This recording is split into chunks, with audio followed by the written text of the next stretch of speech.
ನಾನು ಪಾರ್ಟ್ 1 ವಿಡಿಯೋನಲ್ಲಿ ಪಾದಗಳು ಏಕೆ ಒಡೆಯುತ್ತೆ, ಅದಕ್ಕೆ ಕಾರಣ ಏನು, ಮತ್ತೆ ಅದನ್ನ ಹೇಗೆ ತಡೆಗಟ್ಟೋದು ಅನ್ನೋದ್ರ ಬಗ್ಗೆ ತಿಳಿಸ್ಕೊಟ್ಟಿದ್ದೆ.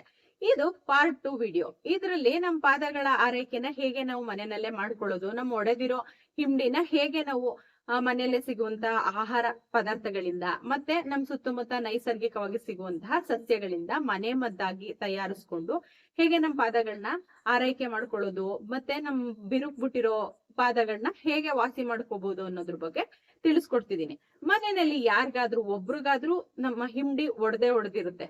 ನೀವು ಈ ವಿಡಿಯೋನ ಪೂರ್ತಿಯಾಗಿ ನೋಡಿದ್ರೆ ನಾವು ಮನೆಯಲ್ಲೇ ಮನೆ ಮದ್ದ ಬಳಸ್ಕೊಂಡು ಹೇಗೆ ನಮ್ಮ ಪಾದಗಳನ್ನ ಆರೈಕೆನ ಮಾಡ್ಕೋಬಹುದು ಅಂತ ತಿಳ್ಕೊಬಹುದು. ನಾವು ಬಾಳೆಹಣ್ಣನ್ನ ಕಿವುಚಿದಾಗ ಒಂಥರ ಪೇಸ್ಟ್ ತರ ಬರುತ್ತೆ, ಅದನ್ನ ನಾವು ಪಲ್ಪ್ ಅಂತ ಕರಿತೀವಿ. ಅದನ್ನ ನಾವು ಒಡೆದ ಹಿಂಡಿಗೆ ಪಲ್ಪ್ ತರ ಇರುತ್ತಲ್ಲ, ಅದನ್ನ ನೀಟಾಗಿ ಅಪ್ಲೈ ಮಾಡಿ 20 ನಿಮಿಷ ಬಿಟ್ಟು ಅದು ಒಣಗದ್ಮೇಲೆ ವಾಶ್ ಮಾಡ್ಕೊಳ್ಳಿ. ಯಾವ್ದಾದ್ರು ಒಂದು ಮಾಯಿಶ್ಚರೈಸರ್ ನ ಹಚ್ಚಿದ್ರೆ ನಮ್ಮ ಒಡೆದ ಹಿಂಡಿ ಬೇಗ ವಾಸಿ ಆಗುತ್ತೆ. 1 ಟೇಬಲ್ ಸ್ಪೂನ್ ಅಕ್ಕಿ ಹಿಟ್ಟಿಗೆ 1 ಟೇಬಲ್ ಸ್ಪೂನ್ ಜೇನುತುಪ್ಪ ಮತ್ತೆ 4 ಡ್ರಾಪ್ಸ್ ಆಲಿವ್ ಆಯಿಲ್ ನ ಹಾಕಿ ಮೂರನ್ನು ಚೆನ್ನಾಗಿ ಪೇಸ್ಟ್ ತರ ಮಾಡ್ಕೊಳ್ಳಿ. ಅದನ್ನ ಪ್ರತಿದಿನ 10 ನಿಮಿಷಗಳ ಕಾಲ ಪ್ರತಿದಿನ ನಾವು ಹಚ್ತಾ ಬಂದ್ರೆ ನಮ್ ಒಡೆದ ಹಿಂಡಿ ವಾಸಿ ಆಗುತ್ತೆ, ಮತ್ತೆ ಡೆಡ್ ಸ್ಕಿನ್ ಎಲ್ಲ ರಿಮೂವ್ ಆಗುತ್ತೆ, ಮತ್ತೆ ಪದೇ ಪದೇ ನಮ್ ಹಿಂಡಿ ಒಡೆಯೋದು ಕಡಿಮೆ ಆಗುತ್ತೆ. ತುಪ್ಪ ಸಾಮಾನ್ಯವಾಗಿ ಎಲ್ಲರ ಮನೇನೂ ಇದ್ದೇ ಇರುತ್ತೆ. ಇದರಲ್ಲಿ ಎಸೆನ್ಷಿಯಲ್ ಫ್ಯಾಟಿ ಆಸಿಡ್ ಇರುತ್ತೆ. ಇದು ಚರ್ಮದಲ್ಲಿ ತೇವಾಂಶನ ಕಾಪಾಡುತ್ತೆ, ಮತ್ತೆ ಚರ್ಮದಲ್ಲಿ ಉರಿಯೂತನು ಕೂಡ ಕಡಿಮೆ ಮಾಡುತ್ತೆ. ಮತ್ತೆ ಸಕ್ಕರೆ ಕಾಯಿಲೆ ಇರೋರ್ಗೆ ಇದು ತುಂಬಾ ಒಳ್ಳೇದು. ಯಾಕಂದ್ರೆ ಅವ್ರ ಪಾದಗಳು ತುಂಬಾ ಒಡೆದಿರುತ್ತೆ, ಮತ್ತೆ ಅವ್ರಿಗೆ 2 ಹಿಂಡಿಗಳು ತುಂಬಾ ಉರಿತಾ ಇರುತ್ತೆ. ಅಂತವ್ರು ಏನ್ ಮಾಡ್ಬೇಕಪ್ಪ ಅಂತಂದ್ರೆ ಪ್ರತಿದಿನ ರಾತ್ರಿ ತುಪ್ಪನ ಬಿಸಿ ಮಾಡ್ಕೊಂಡು ಅದನ್ನ ಒಡೆದಿರೋ ಹಿಂಡಿಗೆ ಹಚ್ಕೋಬೇಕು.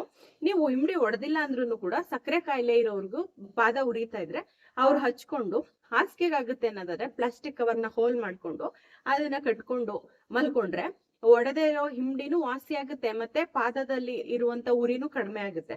ಈ ತುಪ್ಪ ನಾವು ಕೊಬ್ಬರಿ ಎಣ್ಣೆಗಿಂತ ಬೆಟರ್ ಆಪ್ಷನ್ ಅಂತ ಹೇಳ್ಬೋದು. ನೆಕ್ಸ್ಟ್ ಜೇನುತುಪ್ಪ.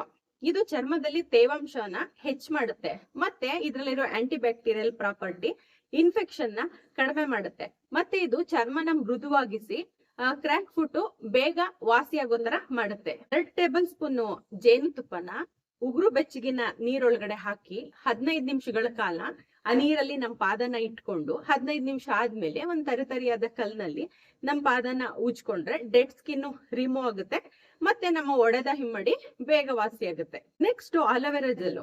ಅಲೋವೆರಾ ಜೆಲ್ ನಲ್ಲಿ ಆಂಟಿ ಇನ್ಫ್ಲಮೇಟರಿ ಪ್ರಾಪರ್ಟಿ ಇರೋದ್ರಿಂದ ಅದು ನೋವು, ಉರಿ, ಊತ ಮತ್ತೆ ಚರ್ಮ ಕೆಂಪಾಗಿರೋದನ್ನ ಕಡಿಮೆ ಮಾಡುತ್ತೆ. ನಾವು ಪ್ರತಿದಿನ ರಾತ್ರಿ ಅಲೋವೆರಾ ಜೆಲ್ ನ ನಮ್ಮ ಒಡೆದ ಪಾದಗಳಿಗೆ ಹಚ್ಕೊಂಡು ಒಂದ್ ಕಾಟನ್ ಸಾಕ್ಸ್ ಹಾಕೊಂಡು ಮಲ್ಕೊಂಡ್ರೆ ಆಯ್ತು.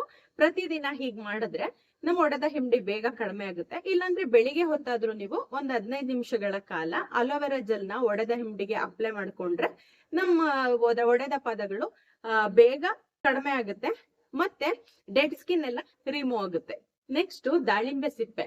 ದಾಳಿಂಬೆ ಸಿಪ್ಪೆನ ಒಣಗಿಸಿ ಅದನ್ನ ಮಿಕ್ಸಿಲಿ ಪುಡಿ ಮಾಡಿಟ್ಕೊಂಡು ಕೊಬ್ಬರಿ ಎಣ್ಣೆ ಜೊತೆ ಮಿಕ್ಸ್ ಮಾಡ್ಕೊಂಡು ನಿಯಮಿತವಾಗಿ 21 ದಿನಗಳ ಕಾಲ ನಮ್ಮ ಒಡೆದ ಹಿಂಡಿಗೆ ಹಚ್ತಾ ಬಂದ್ರೆ ನಮ್ಮ ಒಡೆದ ಹಿಂಡಿ ಬೇಗ ವಾಸಿ ಆಗುತ್ತೆ. ನೆಕ್ಸ್ಟ್ ವೀಳ್ಯದೆಲೆ. ನಿಮ್ಗೇನಾದ್ರೂ ಕ್ರ್ಯಾಕ್ ಫುಟ್ ಆಗಿ ಆ ಜಾಗದಿಂದ ಕೆಟ್ಟ ನೀರು ಮತ್ತೆ ಕೀವು ಬರ್ತಾ ಇದ್ರೆ ನೀವು ಒಂದ್ ವೀಳ್ಯದೆಲೆ ತಗೊಂಡು ಅದನ್ನ ಚೆನ್ನಾಗಿ ಜಜ್ಜಿ ಅದ್ರ ರಸ ತಗೊಂಡು ನೀವು ಆ ಕ್ರ್ಯಾಕ್ ಫುಟ್ ಆಗಿರೋ ಜಾಗಕ್ಕೆ ಹಚ್ತಾ ಬಂದ್ರೆ ಆ ನೀರು ಸೋರೋದು ಮತ್ತೆ ಕೀವು ಬರೋದು ಕಡಿಮೆ ಆಗುತ್ತೆ, ಮತ್ತೆ ಒಡೆದ ಹಿಂಡಿನೂ ಕೂಡ ವಾಸಿ ಆಗುತ್ತೆ. ಇನ್ನೊಂದು ಮುಟ್ಟಿದ್ರೆ ಮುನಿ ಸೊಪ್ಪನ್ನ ಪೇಸ್ಟ್ ಮಾಡ್ಕೊಂಡು ಅದನ್ನು ಕೂಡ ನೀವು ಹಚ್ತಾ ಬಂದ್ರೆ ನಿಮ್ಗೆ ಒಳಗಡೆಯಿಂದ ಡೀಪ್ ಆಗಿ ಆಗಿರೋ ಒಂದು ಕ್ರ್ಯಾಕ್ ಫುಟ್ ಬೇಗ ವಾಸಿ ಆಗುತ್ತೆ, ಮತ್ತೆ ಇದರಿಂದ ಡೆಡ್ ಸ್ಕಿನ್ ಕೂಡ ರಿಮೂವ್ ಆಗುತ್ತೆ.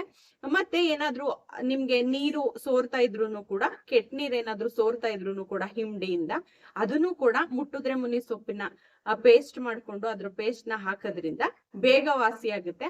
ಡೀಪ್ ಆಗಿ ಆಗಿದ್ರು ಕೂಡ ಅದನ್ನು ಕೂಡ ಬೇಗ ವಾಸಿ ಆಗುತ್ತೆ. ನೆಕ್ಸ್ಟ್ ಕೊಬ್ಬರಿ ಎಣ್ಣೆ. ಕೊಬ್ಬರಿ ಎಣ್ಣೆನಲ್ಲಿ ಆಂಟಿ ಫಂಗಲ್ ಮತ್ತೆ ಆಂಟಿ ಬ್ಯಾಕ್ಟೀರಿಯಲ್ ಪ್ರಾಪರ್ಟಿ ಇದೆ. ಇದು ಒಡೆದ ಚರ್ಮದ ಮಧ್ಯೆ ಇರುವ ಇನ್ಫೆಕ್ಷನ್ ನ ಕಡಿಮೆ ಮಾಡುತ್ತೆ. ಮತ್ತೆ ಇದು ಚರ್ಮದ ತೇವಾಂಶನ ಕಾಪಾಡುತ್ತೆ ಮತ್ತೆ ಚರ್ಮನ ಮೃದುವಾಗಿಡುತ್ತೆ. ಕೊಬ್ಬರಿ ಎಣ್ಣೆನಲ್ಲಿ ಆಂಟಿ ಬ್ಯಾಕ್ಟೀರಿಯಲ್ ಮತ್ತೆ ಆಂಟಿ ಫಂಗಲ್ ಪ್ರಾಪರ್ಟಿ ಇರುತ್ತೆ. ಇದರಿಂದ ಇದು ಒಡೆದ ಚರ್ಮದ ಮಧ್ಯೆ ಇರುವ ಇನ್ಫೆಕ್ಷನ್ ನ ಕಡಿಮೆ ಮಾಡುತ್ತೆ.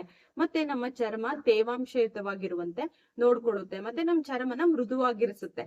ಹಾಗಾಗಿ ನಾವು ಪ್ರತಿದಿನ ಒಂದ್ 20 ನಿಮಿಷ ಉಗುರು ಬೆಚ್ಚಗಿನ ನೀರಲ್ಲಿ ನಮ್ 2 ಪಾದಗಳನ್ನ ಇರಿಸಿ ಒಂದ್ 20 ನಿಮಿಷ ಆದ್ಮೇಲೆ ಆ ಪಾದಗಳನ್ನ ಹೊರಗಡೆ ತೆಗೆದು ಅದನ್ನ ಚೆನ್ನಾಗಿ ಒರೆಸಿ ನಮ್ ಕೊಬ್ಬರಿ ಎಣ್ಣೆನ ಒಡೆದಿರುವಂತಹ ಹೋಲ್ಗಳಿಗೆ ಹಚ್ಚಿ ಒಂದ್ ಕಾಟನ್ ಸಾಕ್ಸ್ ಹಾಕೊಂಡು ಮಲ್ಗೋದ್ರಿಂದ ಪ್ರತಿದಿನ ರಾತ್ರಿ ಹೀಗ್ ಮಾಡೋದ್ರಿಂದ ಡೆಡ್ ಸ್ಕಿನ್ ಎಲ್ಲ ರಿಮೂವ್ ಆಗುತ್ತೆ. ಮತ್ತೆ ಒಡೆದಿರೋ ಪಾದ ವಾಸಿ ಆಗುತ್ತೆ. ಅವಾಗವಾಗ ನಮ್ಮ ಹಿಮ್ಡಿಗಳು ಒಡೆಯೋದು ಕೂಡ ಇದರಿಂದ ಕಡಿಮೆ ಆಗುತ್ತೆ. Next aloe vera gel. ಇದರಲ್ಲಿ ವಿಟಮಿನ್ ಎ, ಸಿ, ಇ ಇದೆ. ಹಂಗಾಗಿ ಇದು ಡೆಡ್ ಸ್ಕಿನ್ ನ ರಿಮೂವ್ ಮಾಡುತ್ತೆ. ಮತ್ತೆ ಒಡೆದಿರೋ ಪಾದಗಳನ್ನ ಬೇಗ ಹೀಲ್ ಮಾಡುತ್ತೆ. ಮತ್ತೆ ನಾವು ಅಲೋವೆರಾ ಜೆಲ್ ನ ಕೊಬ್ಬರಿ ಎಣ್ಣೆ ಜೊತೆ ಕೂಡ ಮಿಕ್ಸ್ ಮಾಡಿ ಹಚ್ಕೊಂಡ್ರೆ ನಮ್ಮ ಪಾದಗಳ ಆರೋಗ್ಯಕ್ಕೆ ತುಂಬಾ ಒಳ್ಳೇದು. ಅಲೋವೆರಾ ಜೆಲ್ ಮತ್ತೆ ಕೊಬ್ಬರಿ ಎಣ್ಣೆನ ನಾವು ಮಾಯಿಶ್ಚರೈಸರ್ ಆಗಿಯೂ ಕೂಡ ಯೂಸ್ ಮಾಡ್ಬೋದು. ಇದು ನಮ್ಮ ಪಾದಗಳ ಆರೋಗ್ಯಕ್ಕೆ ತುಂಬಾ ಒಳ್ಳೇದು. ಮತ್ತೆ ನಮ್ಮ ಪಾದಗಳು ಬಿರುಕು ಬಿಟ್ಟಿರೋದನ್ನ ಹೀಲ್ ಮಾಡುತ್ತೆ. ಮತ್ತೆ ನಮ್ಮ ಪಾದಗಳ ಚರ್ಮನ ಮೃದುವಾಗಿಸುತ್ತೆ. ನೆಕ್ಸ್ಟ್ ಬೇವಿನ ಸೊಪ್ಪು. ನಿಮ್ಮೆಲ್ಲರಿಗೂ ಗೊತ್ತು, ನಾವು ಯುಗಾದಿ ಹಬ್ಬದಲ್ಲಿ ಬೇವು ಬೆಲ್ಲ ತಿಂತೀವಿ. ಬೇವಿನ ಸೊಪ್ಪಿನಲ್ಲಿ ಆಂಟಿ ಫಂಗಲ್, ಆಂಟಿ ಬ್ಯಾಕ್ಟೀರಿಯಲ್ ಮತ್ತೆ ಆಂಟಿ ಇನ್ಫ್ಲಮೇಟರಿ ಪ್ರಾಪರ್ಟಿ ಇರುತ್ತೆ. ಬೇವಿನ ಸೊಪ್ಪನ್ನ ನಾವು ರೋಡ್ ಸೈಡ್ ಅಲ್ಲಿ ಇರೋ ಮರದಲ್ಲಿ ತಗೊಳ್ಳೋದ್ ಬೇಡ. ಯಾಕೆಂದ್ರೆ ಇದರಲ್ಲಿ ಕಾರ್ಬನ್ ಡೈಆಕ್ಸೈಡ್ ನ ಇದು ಹೀರ್ಕೊಂಡಿರುತ್ತೆ. ನಾವು ರೋಡ್ ಸೈಡ್ ಇಂದ ದೂರ ಇರೋ ತೋಟ ಜಮೀನುಗಳಲ್ಲಿ ಮತ್ತೆ ಕಾಡಿನಲ್ಲಿ ಇರುವಂತಹ ಬೇವಿನ ಸೊಪ್ಪನ್ನ ತಂದು ಅದನ್ನ ಒಂದಿನ ನೀರಲ್ಲಿ ನೆನೆಸಿ ನೆಕ್ಸ್ಟ್ ಡೇ ಅದನ್ನ ಚೆನ್ನಾಗಿ ಬಿಸಿಲಿರೋ ಕಡೆ ಒಣಗಿಸಿ ಅದನ್ನ ಪುಡಿ ತರ ಮಾಡಿ ಇಟ್ಕೋಬೇಕು. ಮತ್ತೆ ಅದನ್ನ 21 ದಿನಗಳ ಕಾಲ ನಿಯಮಿತವಾಗಿ ನೀರಲ್ಲಿ ಮಿಕ್ಸ್ ಮಾಡ್ಕೊಂಡು ಪೇಸ್ಟ್ ತರ ಅದನ್ನ ನಮ್ಮ ಒಡೆದಂತಹ ಹಿಮ್ಡಿಗೆ ಹಚ್ತಾ ಬಂದ್ರೆ ನಮ್ಗೆ ಅಂದ್ರೆ ಡೆಡ್ ಸ್ಕಿನ್ ಅಂತ ಏನ್ ಹೇಳ್ತೀವಿ ನಾವು, ಸತ್ತೋಗಿರೋ ಚರ್ಮ ಅಂತ ಹೇಳ್ತೀವಲ್ಲ, ಅದು ರಿಮೂವ್ ಆಗುತ್ತೆ. ಮತ್ತೆ ಪಾದಗಳ ಬಿರುಕು ಕಡಿಮೆ ಆಗುತ್ತೆ. ಡೀಪ್ ಆಗಿ ಬಿರುಕಾಗಿದ್ರು ಕೂಡ ಇದು ಒಂದು ಒಳ್ಳೆ ಉತ್ತಮ ಔಷಧಿ ಅಂತ ನಾವು ಹೇಳ್ಬೋದು.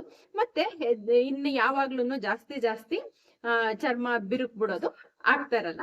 ಬೇಗ ವಾಸಿ ಆಗುತ್ತೆ ನಮ್ಮ ಒಡೆದ ಚರ್ಮ.